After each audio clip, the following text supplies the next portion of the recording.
Bom, gente, saudações. Eu estou aqui para fazer uma apresentação bem simples, mas que eu acho que vai ser mais objetiva, mais esclarecedora, sobre o que eu espero sobre o trabalho de indicadores. A ideia desse trabalho é que vocês criem um indicador, mais especificamente, como está descrito no exercício, que vocês criem um indicador que diga respeito à saúde do estudante de saúde. Veja aqui o enunciado. Vamos criar indicadores de saúde para estudantes da área da saúde? Obedecendo às qualificações abaixo, crie seu indicador de saúde e explique tanto sua aplicabilidade como disserte acerca de sua viabilidade. Ou seja, a ideia é fazer com que vocês criem um indicador de saúde que possa ser aplicado na avaliação, na mensuração e na comparação das condições de saúde de estudantes da área da saúde. Um exemplo muito simples. Como é que eu posso avaliar se a saúde dos estudantes melhorou ou piorou durante um curso? Primeiro, isso é possível? Nós sabemos que os cursos, as carreiras da área da saúde, não só têm uma significativa carga horária, mas também têm um impacto significativo no que diz respeito a valores, hábitos e estilos de vida. Muita gente modifica ou aprimora vários aspectos de sua vida por passar a estudar na área de saúde. Tem gente que faz nutrição e, a partir disso, começa a repensar sua higiene nutricional, sua higiene alimentar. Tem gente que faz enfermagem ou medicina e começa a ter uma nova percepção sobre a questão da saúde estética, né? da saúde plástica. Pessoas que fazem farmácia e começam a ter uma, uma nova postura sobre bebidas, drogas e etc., a partir do momento em que se tem um aprimoramento do seu entendimento farmacológico, farmacêutico. Então,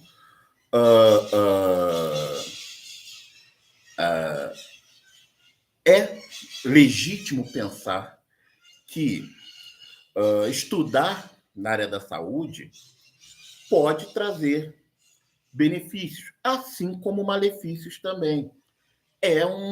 São cursos estressantes, com significativa carga horária e que muitas vezes as pessoas confrontam aspectos da sua vida social, cultural e política que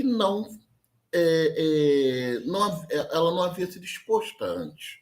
Não havia sido exposta sobre discutir sobre aborto, discutir sobre direito reprodutivo, sobre violência, sobre. E o pior, você não só vai teorizar e discutir sobre isso. Na prática, né, você terá uma parte prática onde você terá de interagir humanamente, diretamente, não só intelectualmente, mas fisicamente, mentalmente e emocionalmente com questões da saúde, do bem-estar e vai confrontar situações de risco, de sofrimento, de perda. E pior, você vai estar ali se qualificando para ser um elemento resolutivo disso. E não apenas um ente observador. Você terá responsabilidades, você terá a necessidade de intervir, muitas vezes, nessa condição de sofrimento, de dor, de perda, de adoecimento. Então, atuar na área da saúde, não que as outras áreas não sejam bastante desgastantes, mas a área da saúde é uma área muito desgastante, e desde a formação. E aí, uma coisa que a gente precisa saber, poderia saber, eu tenho como medir o status da saúde, a condição de saúde do aluno e o impacto dele ter cursado, dele ter frequentado um curso da área da saúde na sua condição de saúde. E esse impacto pode ser positivo, negativo, eu tenho como mensurar isso? Uma forma que eu tenho para fazer isso, que eu sugeriria, que eu penso assim, en passant, ora, que parâmetros eu posso ter para avaliar se a condição de saúde do aluno melhora ou piora ao longo do tempo? O que é que eu posso observar que seja, primeiro, consensual, como medida de qualidade de vida e condição de saúde, que já seja consagrado e consensual não só na literatura, não só no meio científico, mas também no senso comum para facilitar a interpretação e a análise. O que é que eu poderia utilizar para... que parâmetros eu poderia utilizar para observar esses parâmetros num grupo de alunos durante, ou pelo menos 2 pontos no início, comparar o início e o final, para estabelecer se essa trajetória da formação teve impacto negativo ou positivo na saúde desse aluno. E aí eu poderia fazer o seguinte, eu poderia criar um indicador como esse daqui. Será que cursar uma faculdade interfere na saúde? Não sei. Eu poderia criar um índice de saúde estudantil. O que seria esse índice de saúde estudantil? Partindo do pressuposto que temos 3 indicadores aqui, 3 fenômenos que eu reconheço que são sinais de melhora ou piora da saúde. O primeiro, o índice de massa corpórea, o índice de massa corporal. O índice de massa corporal não só tem valores ideais, como o seu aumento é problemático, assim como a sua diminuição é interessante. Quanto menor, quanto mais próximo de uma faixa ideal, o índice de massa corpórea, mais saudável a pessoa é. Outro parâmetro que eu poderia utilizar, a pressão arterial sistólica. O aumento da pressão arterial sistólica, acima daquilo que é considerado normal, ou mesmo que ela esteja dentro de uma normalidade, o seu aumento já é um problema. Ou seja, uma pessoa que começa a faculdade com uma pressão sistólica de 120 milímetros e termina na faculdade com uma pressão sistólica de 149 milímetros de mercúrio por centímetro cúbico, por metro cúbico, ela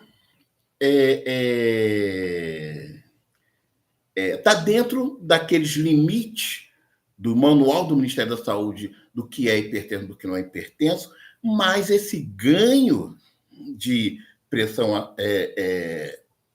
sistólica é significativo e é prejudicial. Não ocorre fisiologicamente. Se a pessoa tem 11, 110 a vida toda e, de repente, no intervalo de 5 anos, passa para 130, isso não deveria acontecer, a não ser que você tenha diversos fatores, podem até não ser fatores relacionados à experiência de estudar na área da saúde, mas é algo a ser apontado. A mesma coisa a pressão diastólica. A pressão diastólica não deveria aumentar, ela deveria manter dentro dos parâmetros ideais, ou até mesmo ter uma variação bastante discreta. Mas se ela tem um ganho muito significativo, de 20, 30 milímetros, isso é preocupante. Isso é prejudicial para a saúde da pessoa.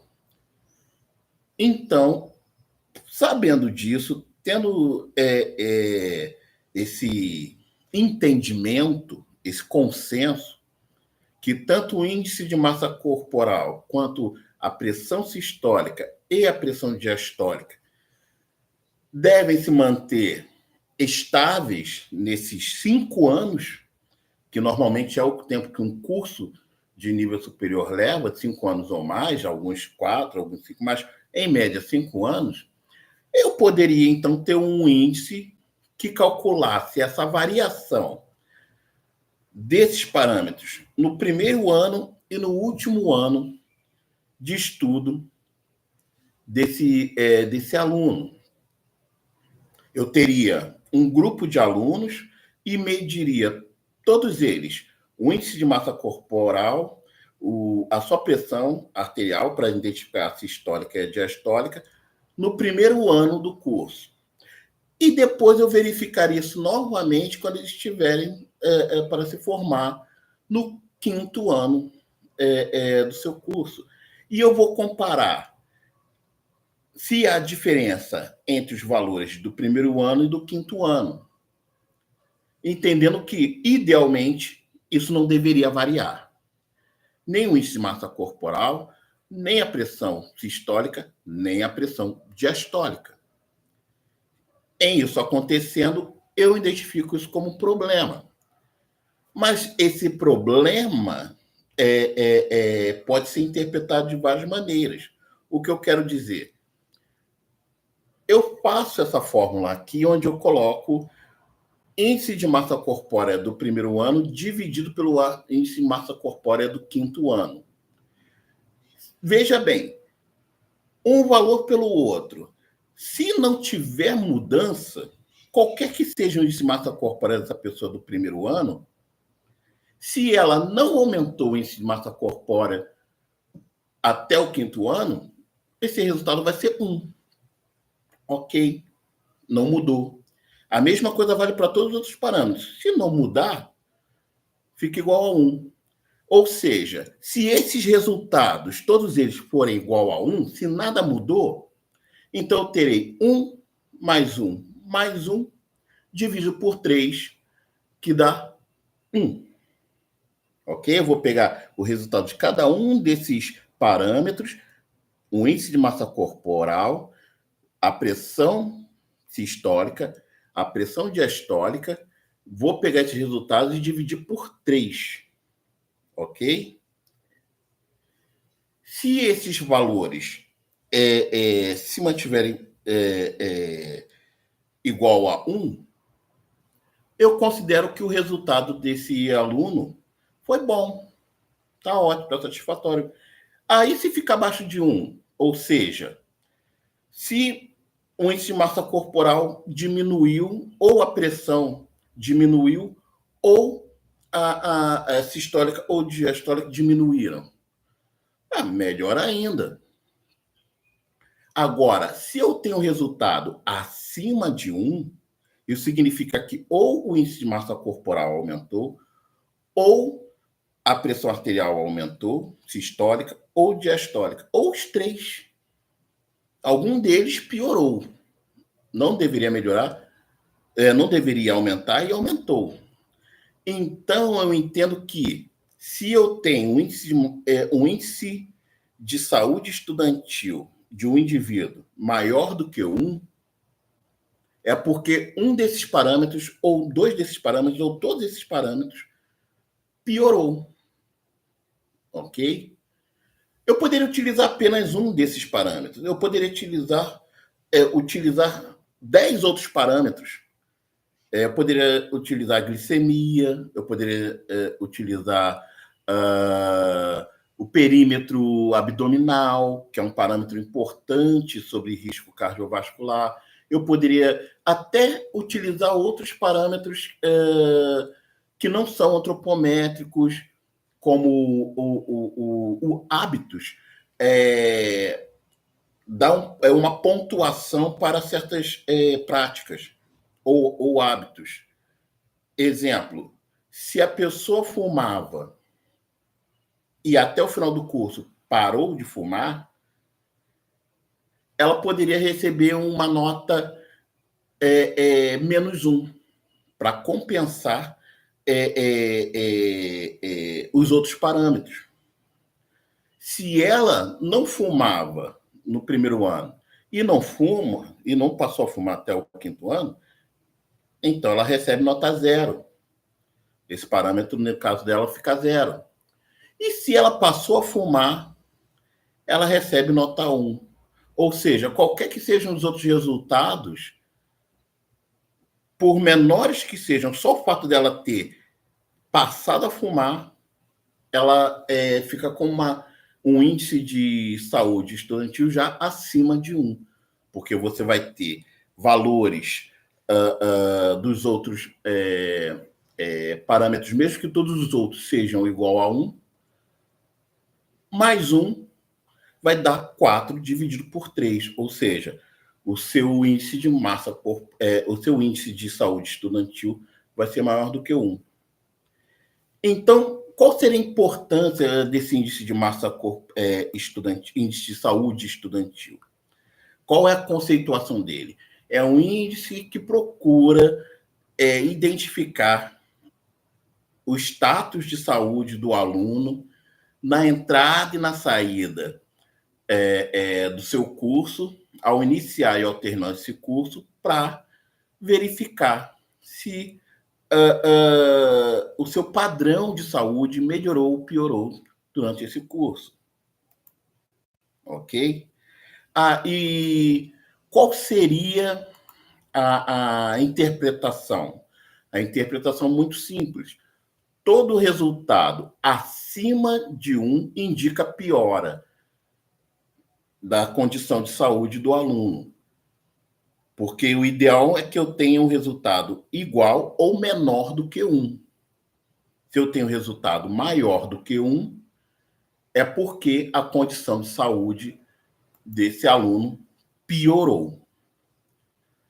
Essa seria a interpretação.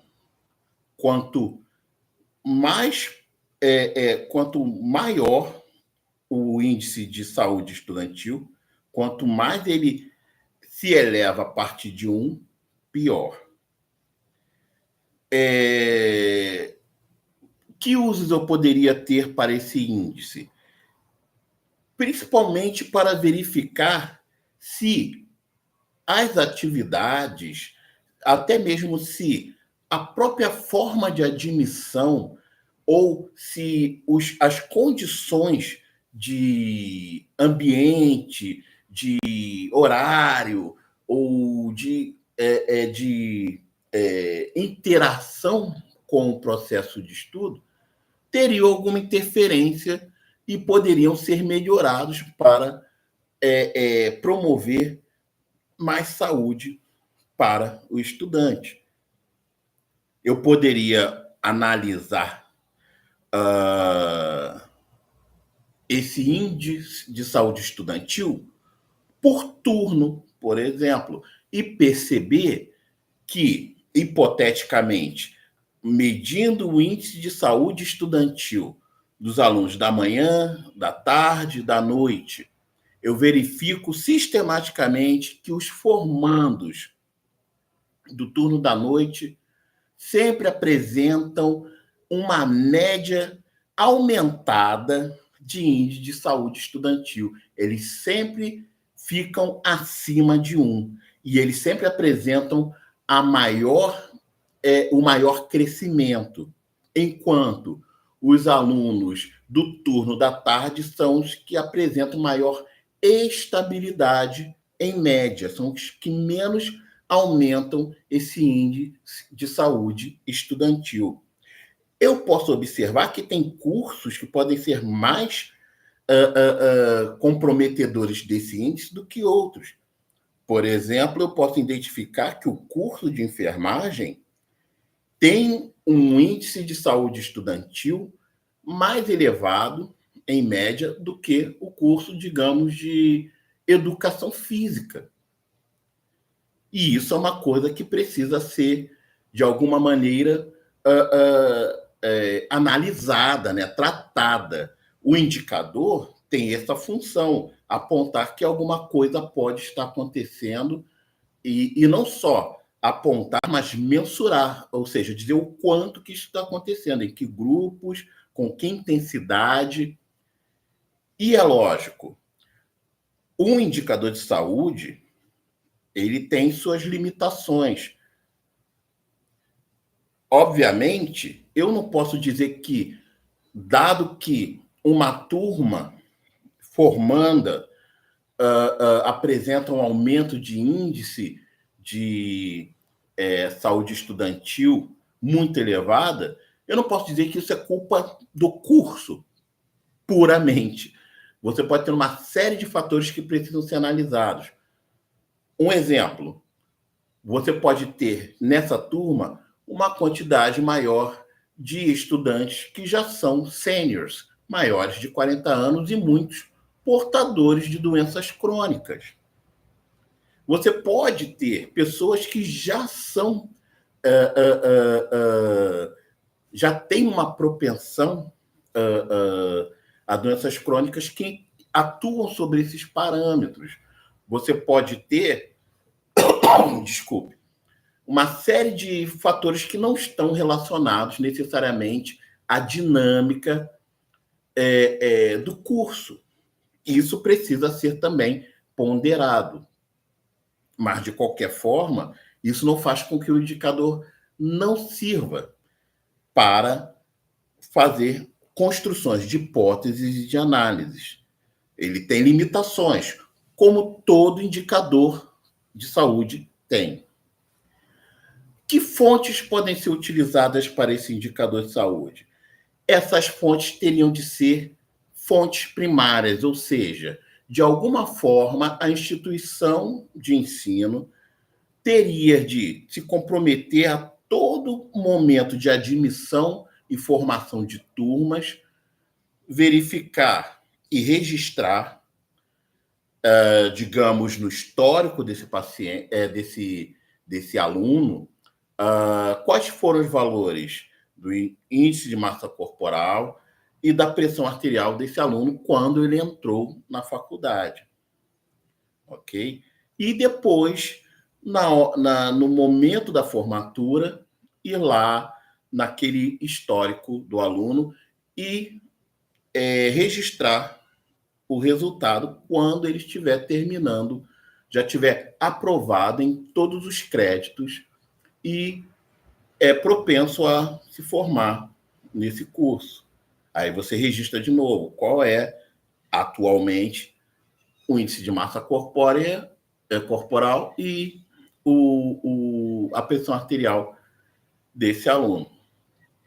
Então, serão fontes primárias da própria instituição. O método de cálculo está mais ou menos escrito aqui. O índice de saúde estudantil nada mais é do que o somatório desses três parâmetros dividido por 3. Quais são os parâmetros? O índice de massa corporal no primeiro ano dividido pelo índice de massa corporal do quinto ano, mais a pressão sistólica do primeiro ano dividido pela pressão sistólica do quinto ano, mais a pressão diastólica do primeiro ano dividido pela pressão diastólica no quinto ano. Ok? Isso vai fazer com que você tenha um índice. Aliás, observando aqui, olha só que pegadinha.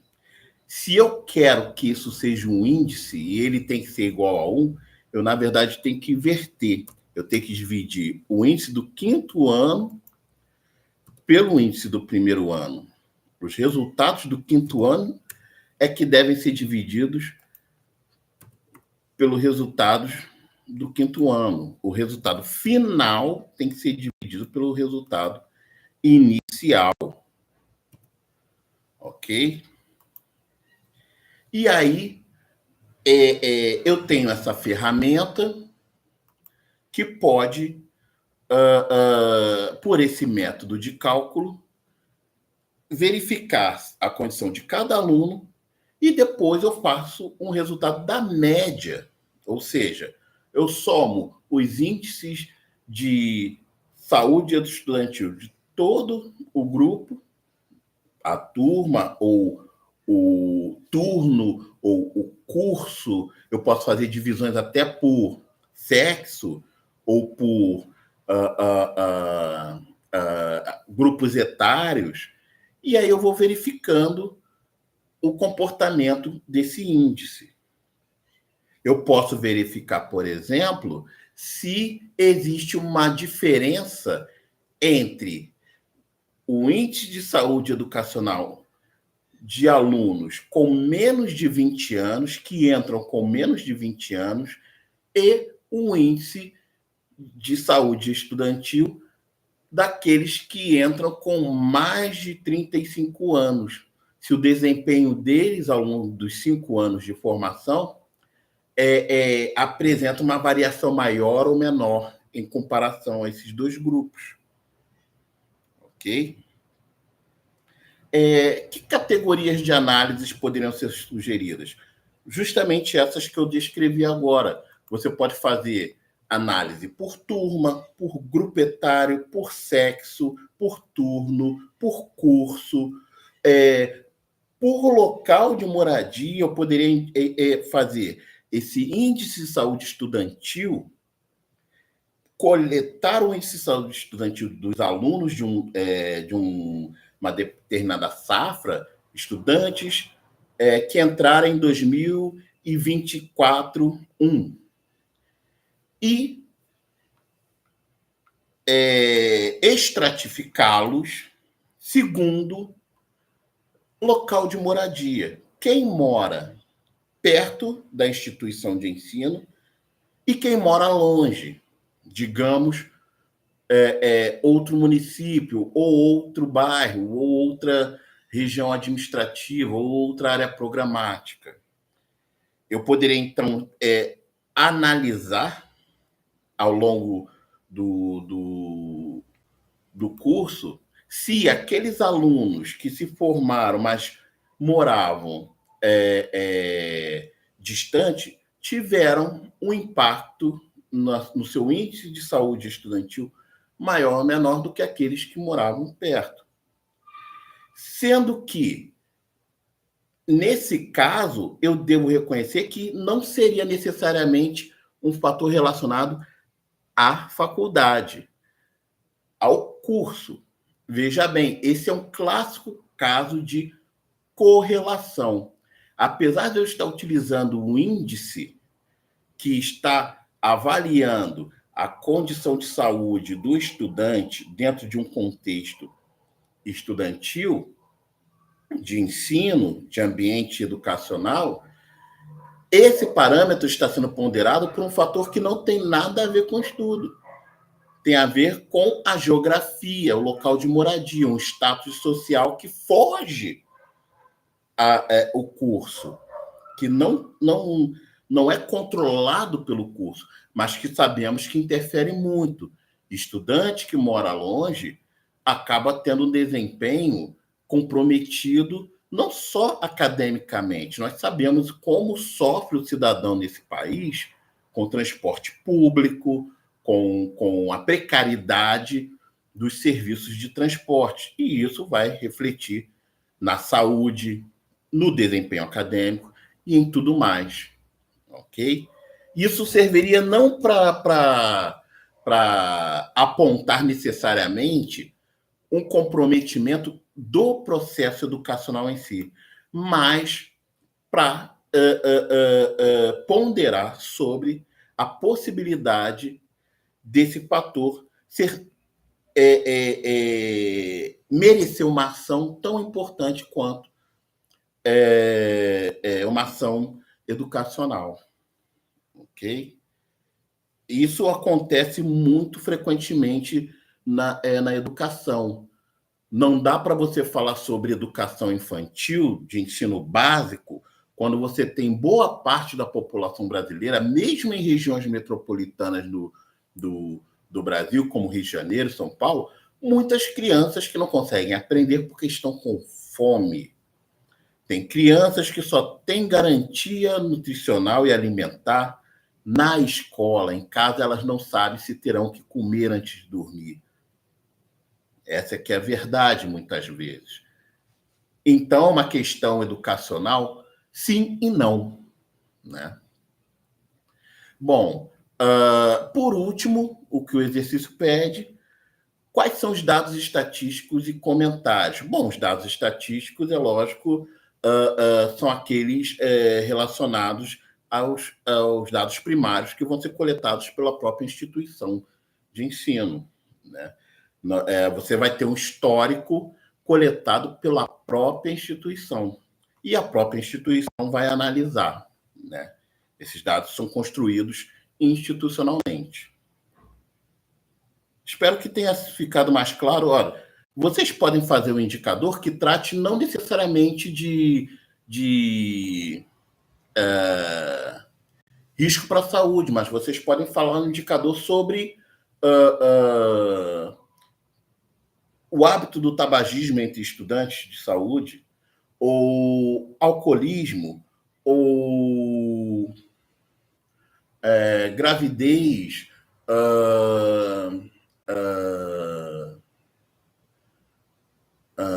número de filhos. Vocês podem levantar todo tipo de condição de saúde que poderia ser medida entre os estudantes. Qual é a incidência de licenças por atestado em estudantes da área da saúde, no seu curso, por exemplo? E quais são as causas mais frequentes? Isso poderia virar um indicador. Bom, caso ainda tenha mais dúvidas, por favor, insisto, me provoque e eu estou à disposição. Ok, gente?